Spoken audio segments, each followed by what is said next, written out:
Hi guys, welcome to my channel. आज की video में हम सॉल्व करने वाले हैं एक्सरसाइज 9.1 क्लास 12th का एग्जाम्पल्स को हम आज सॉल्व करेंगे। ठीक है, तो 9वां चैप्टर का नाम पहले मैं बता दूं। आपके चैप्टर का नाम है डिफरेंशियल इक्वेशन।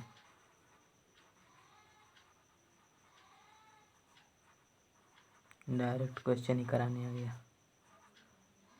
ओह, ये डिफरेंशियल इक्वेशन।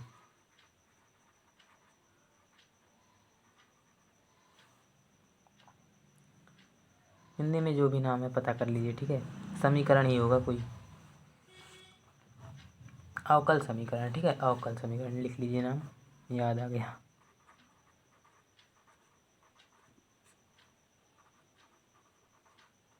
आपके चैप्टर का नाम है क्या? अवकल समीकरण और डिफरेंशियल इक्वेशन, इंग्लिश वालों के लिए। तो क्वेश्चन पहले में हमें क्या दिया गया है? एग्जाम्पल का क्वेश्चन है। हमसे क्या कहा गया है कि right the order and degree of given differential equation. तो कुछ दिए गए डिफरेंशियल इक्वेशन है, उनके हमें ऑर्डर और डिग्री को बताना है कि वो किस ऑर्डर का डिफरेंशियल इक्वेशन है, और जो और उनकी डिग्री भी बतानी है हमें। ठीक है, यदि डिफाइंड है तो। ठीक है, अगर वो डिफरेंशियल इक्वेशन है तो उसकी ऑर्डर और डिग्री हमें बतानी है। ठीक है, निम्नलिखित प्रत्येक अवकल समीकरण की कोटि एवं घात परिभाषित हो तो ज्ञात कीजिए। ठीक है, अगर परिभाषित हो तो ज्ञात कीजिए। ठीक है, तो सबसे पहला हमारा एग्जांपल है dy/dx माइनस कॉस एक्स। आप चैप्टर 5 से ही पढ़ते आ रहे हैं, dy/dx ये सब आप देखते आ रहे हैं। ठीक है, तो इन सब के बारे में तो आपको ज्ञान होगा ही। ठीक है, तो ये dy/dx क्या होता है? ये हमारा प्रथम कोटि का अवकलज जिसे कहते हैं। ठीक है, प्रथम कोटि का अवकलज मतलब इसका एक बार डिफरेंशिएशन हो चुका है। ठीक है, इसका मतलब होता है। ठीक है, तो हमें ऑर्डर बताना है। ठीक है, ऑर्डर क्या होता है? देखिए,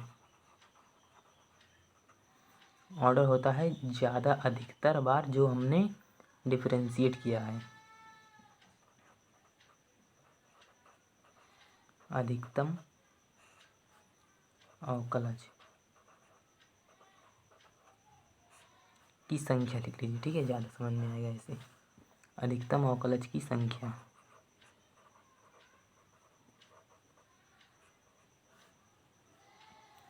इसी को हम कोटि कहते हैं। ठीक है, हिंदी वाले। और ऑर्डर आप समझिए, ऑर्डर भी बताएंगे अभी और अच्छे से बताऊंगा। ठीक है, अधिकतम अवकलज की कोटि मतलब मैक्सिमम कितनी बार हमने अवकलन किया है, डिफरेंशिएट किया है उस फंक्शन को, उसी को हम कहते हैं, क्या कहते हैं? ऑर्डर कहते हैं। ठीक है,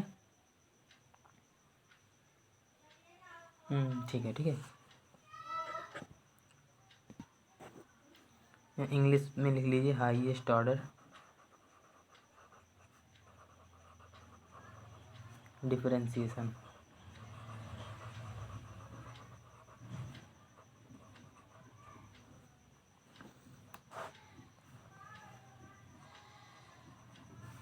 जितनी अधिकतम बार हमने डिफरेंशिएट किया है उस फंक्शन को। और डिग्री क्या होती है?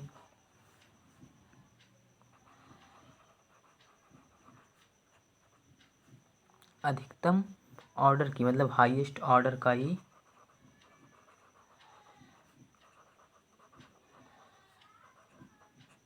पावर। ठीक है, पावर या घात।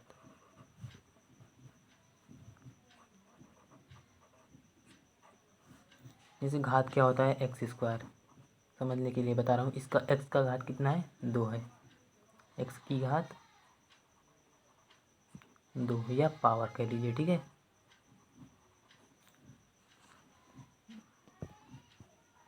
एक्स क्यूब अगर होता तो पावर कितना होता? 3, तो इसकी घात 3 है। ठीक है, उसी तरह से मैं अवकल समीकरण का घात देखूंगा। ठीक है, जो सबसे अधिकतम कोटि का अवकलज होता है उसी का पावर होता है। ठीक है, अधिकतम कोटि के अवकलज का घात लिख देता हूँ।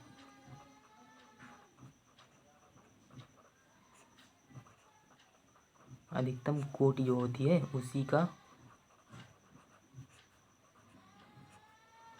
घात। ठीक है, जैसे मैंने अगर हाईएस्ट ऑर्डर पा लिया। ठीक है, हाईएस्ट ऑर्डर मैंने ऑर्डर को कहते हैं। ठीक है, सबसे अधिकतम बार जब अवकलज करेंगे तो उसकी कोटि जो होगी, ठीक है, सबसे अधिकतम बार, और उसी अधिकतम कोटि का जो पावर होता है उसी को हम डिग्री कहते हैं। अभी क्वेश्चन करूँगा तो अच्छे से समझ में आएगा, ठीक है। तो क्वेश्चन नंबर पहला है हमारा, ये दिख रहा है स्क्रीन पर, सॉल्यूशन इसका देखते हैं, ठीक है।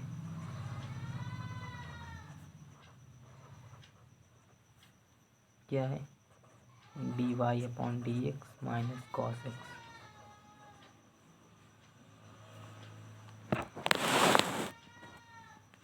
तो इसे देखिए आप, कितनी बार इसका अवकलन हुआ है, अधिकतम कितनी बार इसका अवकलन हो चुका है, एक बार हो चुका है, तो ऑर्डर 1, तो कोटि भी 1 ना।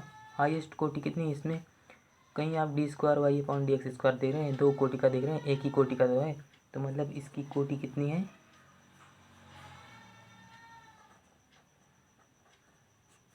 कोटि बराबर 1, क्योंकि एक ही बार तो अवकलन हुआ है इसका, जब एक ही बार हुआ है तो एक ही, ठीक है, कोटि एक ही, मतलब ऑर्डर 1, ऑर्डर बराबर 1। तो ऑर्डर मैंने बता दिया, आप डिग्री में बता रहा हूँ, ठीक है। तो डिग्री मैंने क्या बताया, जो हाईएस्ट ऑर्डर का डिफरेंशिएशन होता है, ये हाईएस्ट ऑर्डर है ना, d y upon d x, जो कोटि होता है, यही कोटि है हमारा, इसी का तो मैंने कोटि देखा है, इसी का जो घात होता है, इसका घात कितना है, 1 है, जब कुछ नहीं है तो 1 है ना, बस हो गया हमारा, डिग्री बराबर 1, कोटि बराबर 1, ठीक है। तो यही है, देख लो एक बार,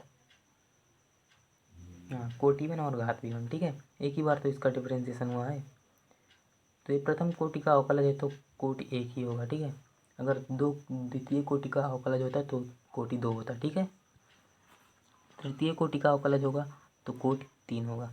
जो कोटि होता है उसी का जो मैक्सिमम पावर होता है, इसका मैक्सिमम पावर कितना है, एक ही तो है, बस कोटि भी 1 और डिग्री भी 1, ठीक है। दूसरा क्वेश्चन हम देखते हैं।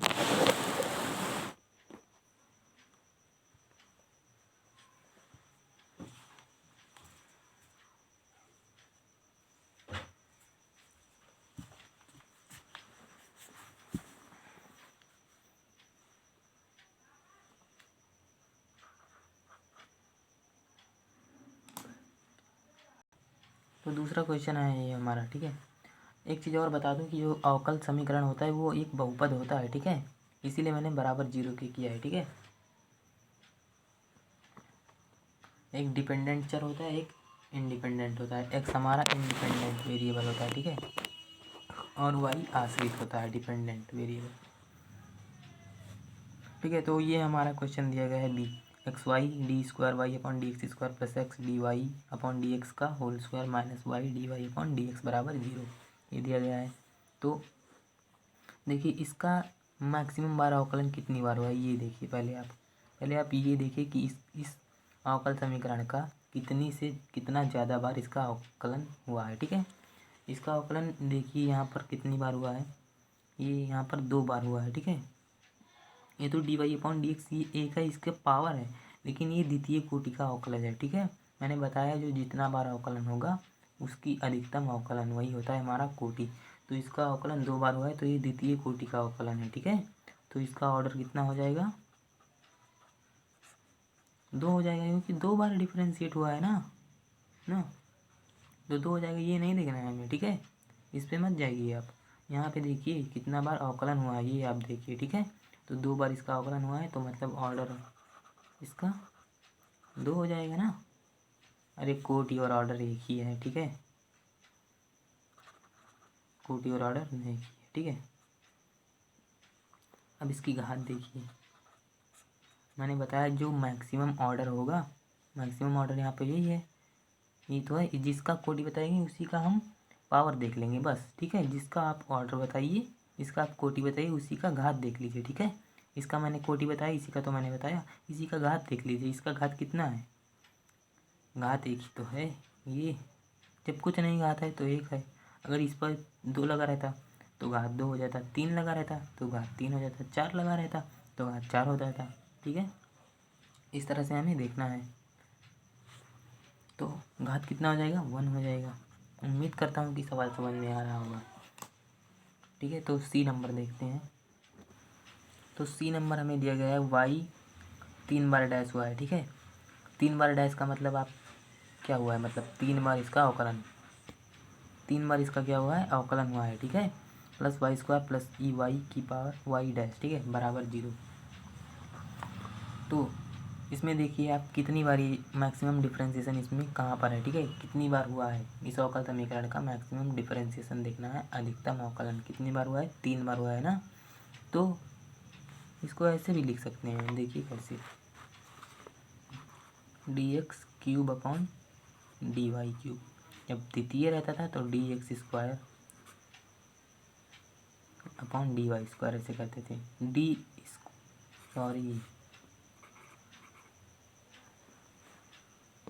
द्वितीय में ऐसे करते थे, d square y upon d x square, ठीक है, इस तरह से करते थे, d square y upon d x square. तो इस तरह से इसमें भी गलत है ये, इसको ऐसे लिख सकता हूँ कि d cube y upon d x cube, इसे ऐसे लिखेंगे, ठीक है। डी एक्स स्क्वायर वाई फिर डी एक्स स्क्वायर फिर यहाँ पे d cube y upon d x cube, इस तरह से। तो यहाँ पे मैक्सिमम कितनी बार अवकलन हुआ है, 3 बार। तो कोटि कितना हो जाएगा, कोटि बराबर 3 हो जाएगा, क्योंकि 3 बार अवकलन हुआ है बस। और यहाँ पे क्या घात हमें अब देखना है। अगर घात का एक शॉर्ट ट्रिक आप जान जाइए, जब कहीं भी आपको ई की पावर वाई, यहाँ पे डिफरेंस अवकलन है ये, ठीक है, अवकलन हुआ है। जब अवकलन में आपको ई की पावर ई दिख जाए या साइन एक्स या कॉस एक्स या कोई भी ट्रिग्नोमेट्रिक फंक्शन दिख जाए, तो वो हमारा घात परिभाषित नहीं होगा, ठीक है, इसका घात परिभाषित ही नहीं है, क्योंकि ये बहुपद ही नहीं है, ठीक है। जब साइन एक्स ई की पावर वाई जब डिफरेंशियल इक्वेशन में आ जाए या अवकलन उसका हो जाए, ठीक है, जैसे ई की पावर वाई डैश है कि मतलब d y upon d x, इस प्रकार है, ठीक है। तो ई का जब डिफरेंशिएशन हो जाएगा या साइन एक्स का डिफरेंशिएशन हो जाएगा, तो वहाँ पर हमारा घात परिभाषित नहीं होगा। तो इसका कोटि कितना है, 3 है, और घात परिभाषित नहीं है इसका, ठीक है। तो क्वेश्चन सॉल्व हो गया, ठीक है।